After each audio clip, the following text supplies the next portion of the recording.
Nagulantang ang buong bansa matapos biglang umuwi si former President Rodrigo Roa Duterte sa Pilipinas nang walang anumang pasabi. Kumalat agad sa social media ang mga unang kuha ng kanyang pagdating na nagdulot ng mabilis na pagtaas ng interes at espekulasyon. Ayon sa mga nakasaksi, maayos at tila relax ang dating Pangulo habang ibinababa ang kanyang gamit. Ngunit kapansin-pansin ang bigat ng presensya niya sa paliparan.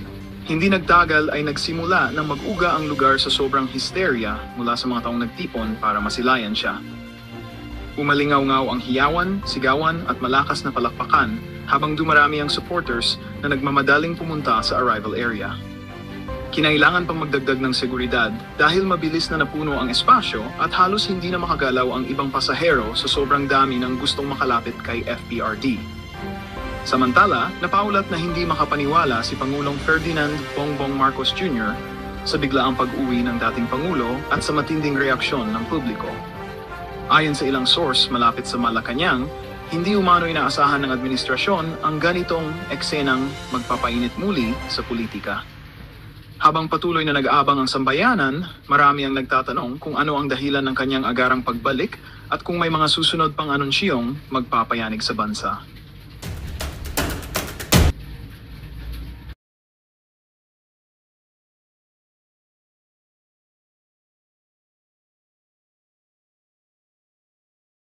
I wish you good health in the year 2026. And we'd like to thank the Senate of the Philippines for approving the OVP year 2026. Ayun na nga ho mga kababayan, hindi ho nakapalag itong si Tuta Soto dito kay Vice President Sara Duterte. Diyan sa pagpunta niya sa Senado, anak ng tokwa, may nalalaman-laman ka pa na dapat ituloy ang impeachment. Pag pala nakita mo si VP Sara, pakamay-kamay kang walang yaka. Dito sa video na to, makikita nyo ho ang kaplastikan nitong si Tuta Soto. Hindi man nang humabot ng kalahating oras ang pagtalakay sa plenaryo diyan sa budget ng Office of the Vice President, kagad ho itong inaprubahan. Dito sa video na to, yan ho ang ating pag-uusapan. Pero bago ho yan, isang like at isang subscribe. Masaya na ho tayo dyan sa mga gusto sumali sa ating community. Yung joint button nandiyan lang ho sa baba. Rekta ho tayo sa mga kaganapan sa Senado bago ho mangyari ang pagkikita na yan nitong si Tuta Soto at nitong si Vice President Sara Duterte. Umpisahan ho natin ang ating talakayan dito kay Adyong kaugnay dun sa mga statement ni VP Sara na handa siya kung sakaling mag-resign itong si Marcos Jr. Natural, yun yung trabaho ni VP Sara. Ngayon, yung mga support na kagaya ni Adyong, hindi ho nila matanggap na kung sakaling mag-resign itong si Marcos Jr. si VP Sara papalit.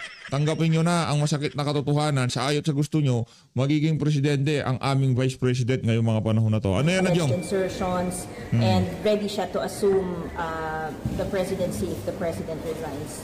I think the president, it's quite it's far-fetched to even include the president and the issue of... Far-fetched daw ho, far-fetched. Anak ng toko, ikaw ang pumirma. Ikaw ang gumawa ng NEP. Na kung saan yun ang minanipula at hindi ka man lamang kumibo at nung nakita mo yung gab sa yung lamesa, mabilis pa sa alas 4 pinirmahan mo. Parpets. Alam mo, Parpets? Isa ka sa matatrabaho dapat sa susunod na administrasyon. Isa ang pagiging congressman mo sa mga dapat imbestigahan. Yon hindi Parpets yun. Yun ang katotohanan. Of the insertion because the president actually did not sit in the BICAM, no? Kung yun ang context po natin. And hindi yun ang context. Hindi umupo sa BICAM si Marcos Jr. Huwag niyong gaguhin na sambay ng Pilipino, Adyong. Hindi mo kailangan umupo dyan sa BICAM para makapag-insert ka. Huwag ka si Raulo. Ano ka, si Raulo? Hindi mo kailangan umupo dyan sa BICAM para makapag-insert. Pangandaman, saldi ko. Sound check, approve. Saldi ko. Adrian Bersamin, sound check, approve. Ganun lang. Hindi kailangan umupo ni Marcos Jr. Yan ang problema sa inyo. Ginagawa nyo tangasambay ng Pilipino. makikita po na naman natin the president actually vetoed some of the provisions in the GAA. Gaano kalaki binito? Gaano kalaki yung mga iniwang insertion at mga unprogram appropriation? O, linuloko mo na naman kami, Adyong. Strike to ka na, makukontempt ka na sa PHFP. And number 3, I don't know where all this noise come from. Kasi unang-una, ang presidente nagsimula nito. Hindi, sinungaling ka na naman. Ang nag-umpisa niyan ay nandun sa Daig, Netherlands, si dating Pangulong Rodrigo Duterte. Punta ka sa YouTube channel nitong si Mayor Baste Duterte, January, ilinabas ni dating Pangulong Rodrigo Duterte yaang mga blanco sa bicameral conference committee report. Si dating Pangulong Rodrigo Duterte, anong ginawa ni Unga? Ba't nitong si Rodriguez nagpunta sa Korte Suprema, kinuwestiyon ang legalidad ng 2026 GAA kasi nga maraming problema, napakaraming insertion, napakaraming pagnanakaw na mangyayari. Anong nangyari? Yun nga, nangyari nga nakawan. Sino na nagbulgar? Marcos Jr. Hindi, sinungaling ka, Adjong. He started exposing all of this. Isa-site na kita in contempt. Alis ka dyan. Huwag kita marinig. Wala kang kwenta. Sinungaling kang Adjong ka. Ito mga kababayan, breaking news. Just in, Senate approved that 889 million. Naku, late naman ito. Dapat kahit 2 billion binigyan tong si VP. Ba't 800 million lang to? Ba't kulang-kulang 900 million lang to? 3 maleta lang kay saldi ko to Ano ba naman to? At 3 maleta lang kay saldi ko to. Hindi. 2, 4, 6, 8. 4 na maleta pala. Sorry, may hinaho tayo sa arithmetic. 4 na maleta lang ho kay saldi ko. Yung budget na yan, kinibibi Sara. 889 million of the budget of the Office of the Vice President OVP for the year 2026. In the last 5 minutes, Vice President Sara Duterte was in attendance. No question were raised as a form of courtesy to the Vice President. Palakpakan. Dapat talaga ganyan. Pakita kayo ng respect, courtesya. Pangalawang pinakamataas na official sa pamahalaan, hindi nagdodroga at hindi tumatawag sa Committee on Appropriation.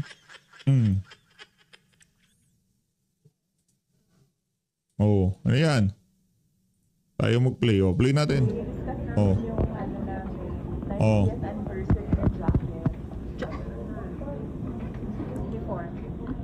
VP, Mukha kami yung mga taga-Bureau of Immigration. Mukha daw silang mga taga-Bureau of Immigration. Naku. Si Senator Robin Padilla. Tropa natin yan dyan sa Senado. Hindi natin kilalang personal Hindi ko kilalang personal yan si Robin. Pero isa yan sa mga matinong senador. Ito. Pinagkaguluhan si VP Sara. Yan ang hindi pinapakita ng mainstream media. Sa PH update nyo lang kung makikita yan. We love you, VP. We love you, VP. Kita nyo ko yan? We love you, VP. We love you. Ito naman ang kanyang pagsasalita dyan sa inyong lahat. Senado. Sa Senate beat ng Friends from the Media. The reason na pumunta ako dito ay para batiin kayo lahat ng Blessed Christmas and Happy New Year. And I wish you good health in the year 2026. And we'd like to thank the Senate of the Philippines for approving the OVP year 2026 budget. Now, what do you make of Zaldico's statements linking the president? Wala na akong questions. Ma'am, how Next year na. stabilization daw po yung... Kayo naman, Christmas, ginrit lang kayo ni Bibi Sara. Ano ba naman yan? Mga taga Malacanang Kung masyado abusado. Okay na yung greeting si Bibi Sara, okay? Masyado kayo mga Grinit lang. Mantakin nyo. Na ganun kayo kahalaga kay Bibi Sara. Ginrit pa niya kayo. Tapos sisingit pa kayo ng tanong-tanong. Mga kalokohan nyo talaga. Sinabi niyo na you're ready to become the next president. Next year na. Sige po. Magmatigas ang ulo. Next year na. Pagka-presidente na si Bibi. Okay? Magmatigas ang ulo, guys. Eto, rumekta ho tayo sa mga naging kaganapan dyan sa plenaryo kaugnay dito sa usapin ng budget ng Office of the Vice President. The floor for a manifestation of support. I move that he be recognized. Senator Robin Padilla is recognized. And by the way, we would like to recognize the presence of the Vice President, Vice President Sara Duterte. Welcome to the Senate, Your Honor. Plastikan lang, ganon? Plastikan lang? Kapal talaga ng mukha nitong si Tuta Soto. Eh paano pagka natuloy yung impeachment? Go ahead, Senator Padilla. Maraming salamat po. Tama nga ho yung obserbasyon ng isang nag-analisa, no? Kung sakali ho palang natuloy ang impeachment ni BP Sara, nagkaroon ho ng smokescreen itong mga magnanakaw na to, no? Hindi ho natin pinag-uusapan ngayon itong iskandalo ng mga flood control at nakawan ng mga politiko na to. Pinag-uusapan ho natin paano matanggal si BP Sara sa pagiging Vice President. Diba? Talagang mahal pa ho ng Panginoon ng bansang Pilipinas. Hindi niya ho pinahintulutan yung kagustuhan nitong si Tuta Soto na matuloy ang impeachment ng mga panahon na yun. Si Tuta Soto lang naman ho gumugusto nun eh. Tsaka yung si Lacson. Diba? Mahal pa talaga ng Panginoon ng bansang Pilipinas. Ginoong Pangulo at sa ating pong pinunong mayorya. Ako po'y walang katanungan sa ating ginoong sponsor, Senator Sherwin Gatchalian, kundi ako po'y magmamanifest lamang. Ako po'y natutuwa sapagkat dito po sa ating bulwagan ay atin pong hindi binawasan ang budget ng ating pangalawang Pangulo, bagkus ay dinagdagan. Sapagkat alam niyo po, sa akin pong karanasan sa tuwing may dadating na kalamidad, kalungkutan, kamatayan, naandyan po lagi ang ating pangalawang Pangulo upang makiramay, tumulong.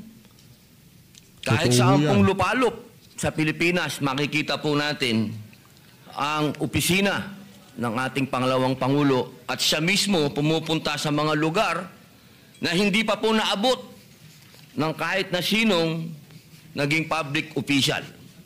Kaya ako po'y masaya at ako po'y nagpapasalamat sa ating mga kasama, sa ating pong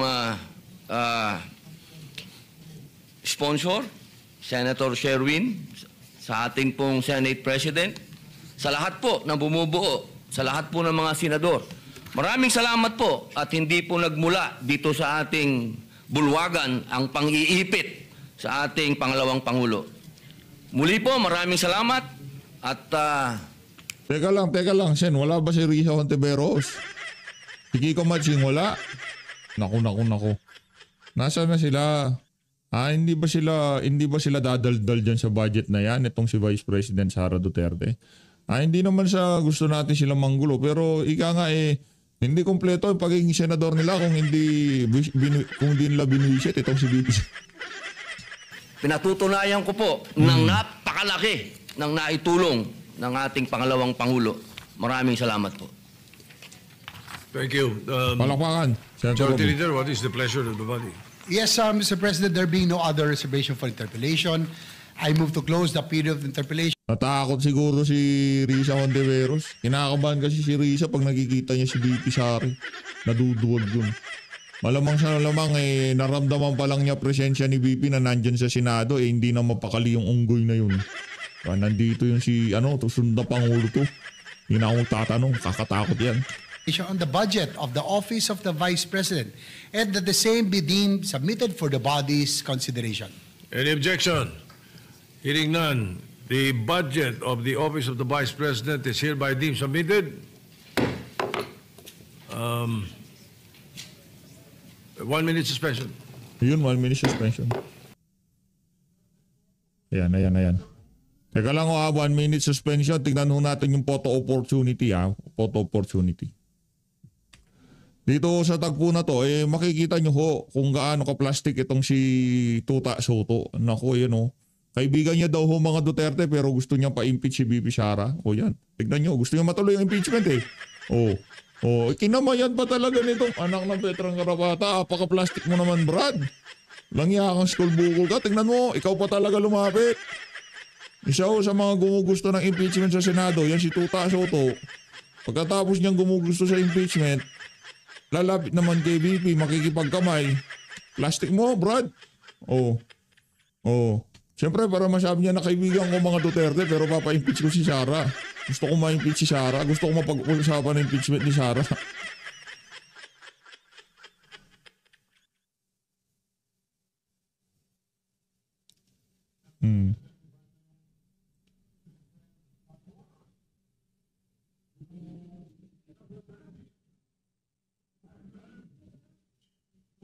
Photo opportunity, oh. Oh, yan, oh. Picture. Nakananto ka.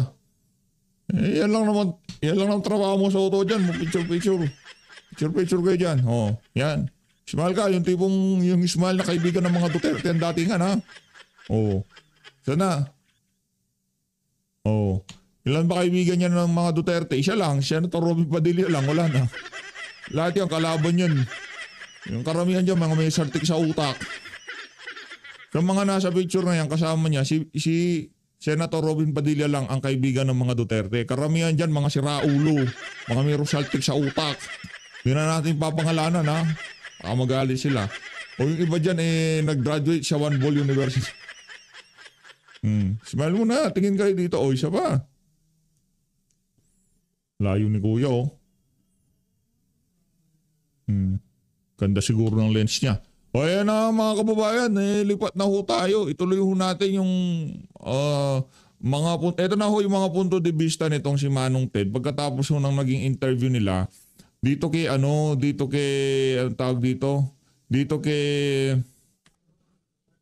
Vince Dizon. Ito, pakinggan ho natin mga kababayan. Malupit to. Importante rin nito, kasi nakasubaybay tayo dito, hindi po lamang sa usapin po nitong mga kontrobersyal na mga kontratista na may mga questionabling yaman, kundi po ang ilang pahong mga sinasabing nagdaan na usapin po ng smuggling. Yan, hindi po lamang mga mamahaling kotse actually. Kahapon dito kay si ano mo?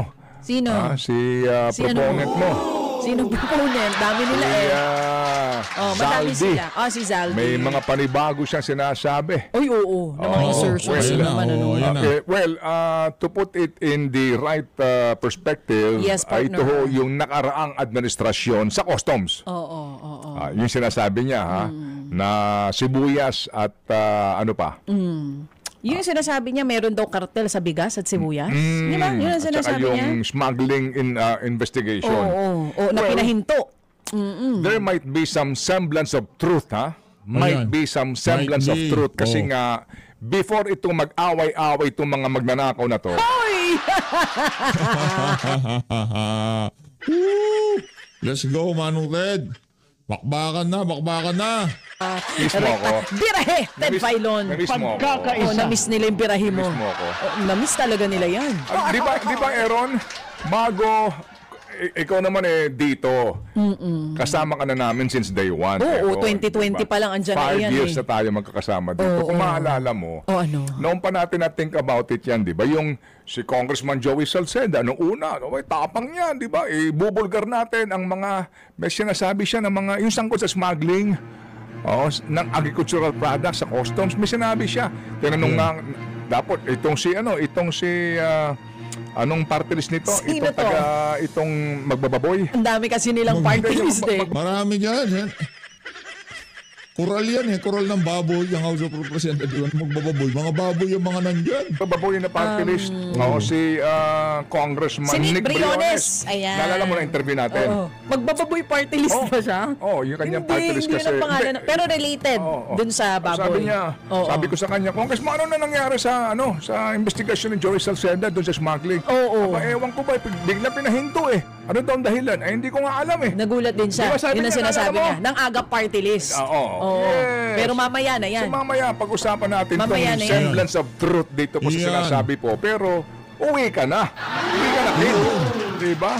Pakita ka rito. Ito na po si Customs Commissioner Ariel Nepomuceno. Good morning, Kong. Hello, good morning po, Sir Ted. Good morning po. Finally po. Okay, Ako, sorry po, talagang nagtagal po yung ating mga budget hearing po talaga. We know. Wala pong kaso. Nakatapos na po kami. Oo, walang kaso. Ang mahalaga, Kom, kausap na namin kayo ngayon. Meron lang kaming ilang gusto pong klaruhin sa inyo.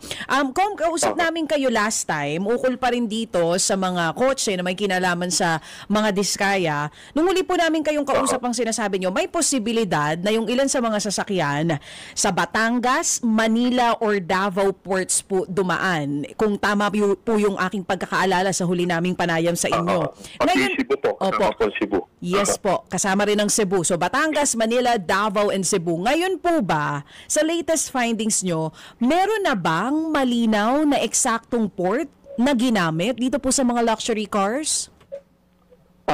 Opo, pero linawin ko, remember, pinag-categorize po natin sa tatlong grupo. Yung walang import entry at wala ring certificate of payment, doon talagang, kumbaga, mabigat po yung pagkakagawa po ng krimen po doon. Dahil, may details po yun. Pwede ko pa ipaliwanag yun. Sige yung po. mga tukoy po natin naman kung saan talaga pumasok, of course, yun yung pangatlong kategorya, yung mga miyembro ng Kampi at ABID. Yun naman po, mas ko-content problema, although sinasubject na rin po natin sa post-clearance audit examination po sila. Yung unang kategorya, doon po talaga. Yun na. Wala na, pinorward na natin yung interview na yun. Wala yun. Dito tayo, tuloy tayo. Kasi importante lang naman dito mga punto de vista nitong si Banong Ted. Okay. Bago tayo Balagbag. mag-short break po at tumunghay sa isa pang importanteng panayam, pwede bang klaruhin na natin to ng totohanan tong issue sa customs totohanan na yan, mga kapatid? Yan. Di po ba? Bata pa po tayo, pinag-uusapan na yan, computerization na yan dyan, digitalization na yan dyan. Saan ka naman nakakita? Walang CCTV. Mismo doon sa loob ng customs po, para doon sa pagbabantay sa mga, alam nyo na, galawan doon sa loob, pati sa mga ports nila. Kasi nga, ang usap-usapan, sinasadya. Kasi po, pag meron yan, wala nang dilihensya. Magkano At Korean? ang mga nakaupo sa gobyerno, ginagawa itong source nga po para sa kanilang hindi lang po sa kita. Hindi lang po mga kapatid, doon sa kanila pong pansariling mga komisyonan o kitaan o korupsyon, girl. Kung hindi, sa pangangailangan nila ng pera sa ilang kanilang mga operasyones. Alam niyo ho yun, halimbawa, ang isang gobyernong nalalagay sa alanganin ng posisyon, kinakailangan mo ng pera para sa kanino? Para sa panunuhol mo sa kung kani-kanino. Ito. Yan sinasabi ng mga nagdaan na pong pamunuan. Correct. Na inoobliga sila na mag-remit. Kasi kung gugustuhin ng gobyerno po na ito po ay i-computerize, Tapos susuportahan ko kayo dyan. Hindi, dito ako kay BP dito sa Sara, bansang dito ako sa ito, DTS. kapag meron pong Magdedeklara bilyones na na ako halaga ng DTS. kontrakta, Mag-apply na ako senador dito kay BP Sara. Ditiket na ako para kung manalo ko pagdating ko sa Senado. Sige, doon kami debate ni Tito Sen. Naku, mga ka-reaction. Alam mo, Tito Sen, ginalit mo lang si Anjo Iliana eh. Wala namang planong tumakbong senador yan eh. Ginalit mo eh. Gusto lang yan Vice Mayor eh, di ba? Natalo nga lang siya kasi siguro kulang sa pondo. Pero mga ka-reaction, dito nakita natin si Anjo Iliana. Hindi ko sinasabing gugustuhin siya ng 100% ng mga DDS. Kasi po alam po ninyo yung mga DDS. Kapag nararamdaman nila na talagang hindi ka patunay o hindi ka pa talaga yung suporta ng mga DDS, yung ibang DDS medyo paganon-ganon pa sa'yo. Pero kung magpapatuloy itong si Anjo Iliana sa ginagawa niyang yan hanggang 2028, malamang sa malamang baka bibit-bitin din siya ng mga DDS, Pero dito mga kareaksyon ng malaking katanungan. Ito po ang malaking katanungan dito. Bakit ginagago ng Itbulaga si Anjo Iliana? Maraming alam niya si Anjo. Sige, sabi niyo, pasabugin ninyo yung bulok ni Anjo. Walang problema kay Anjo yan. Walang problema kay Anjo yan. Ang problema ninyo, kapag pinasabog ni Anjo Iliana, si Tito Soto, yung bulok niya, yung bahong tinatago ni Tito Soto, Ito mga kareaksyon tanghaling tapat. Walang ulan. Tuyo yung mga bubong, pero binahapo, mga kareaksyon na yan. Plus flood, plus flood. Mga reaction plus flood dyan. Saldi ko. Martin Romales, manood kayo dito. Panood po ninyo. Yan po mga reaction, biglaan po yan, Walang ulan, pero binaha, Mga reaction, mudslide nga mudslide. Mudslide, oh. Ayun ang mga kareaksyon, oh. Grabe po mga kareaksyon. Inanod na po yung mga sasakyan, oh. Grabe, mudslide eh. Parang putik eh, oh. Ma'am, mura po sunod siya, diri ma'am. Diri. Hindi kaya galing to sa mga minahan, sa mga minahan na ano, na mga colorum, di ano. Mura po sunod.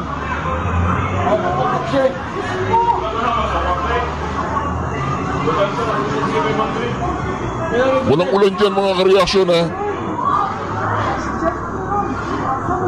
Grabe po mga kareaksyon, no? Mga punyetang mga congressman na nagnakaw ng flood control fan. Bongbong Marcos, nakita mo yun? Diba? Kasi napakagara mo, Bongbong Marcos, nung kampanya nung 2025.